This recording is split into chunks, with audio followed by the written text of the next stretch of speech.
Now, I've been traveling since the mid 1990s, both international and domestic travel, but it's only recently that I became a travel agent and started planning extensive trips for other people. So, because of that, I'm continuously learning new things. I started having a discussion with a client the other day about travel insurance for a cruise, and it made me wonder what happens if you do have a medical emergency on a ship.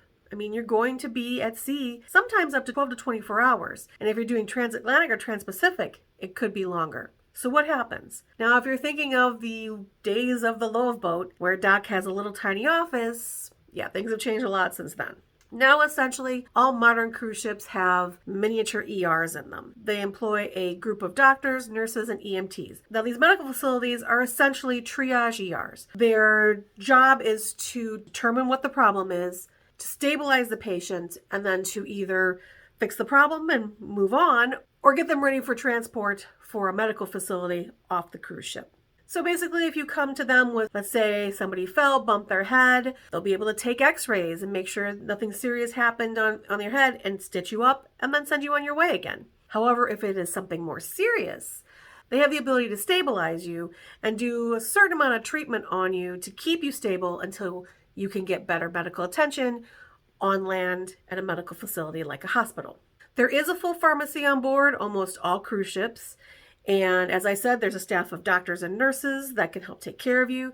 They can do x-rays, intubation, basic cardiac monitoring, cardiac resuscitation. If you need oxygen, they've got oxygen on board.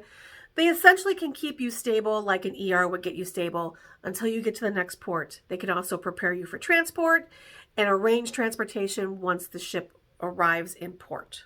Most of the cruise ships that I looked at said their facilities on board have the ability to keep people stable for up to 48 hours, which is usually enough time to get somebody to the next port. Now, medical care on board that cruise is not free. It will be charged to your room and you will pay out of pocket. And also, transferring you to the hospital and the medical care at that hospital isn't going to be free either. Now, this is where travel insurance kind of comes in.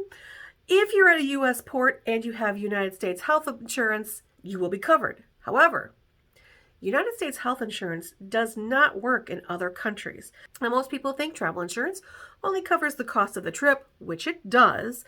However, there's also a certain level of medical insurance that comes with it, and that's why it's so important to have travel insurance. So if something happens to you on a cruise ship, don't worry. There's going to be medical personnel that will be there to assist you.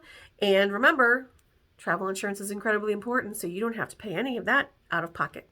Hope this was as educational to you as it was to me, and have a great day.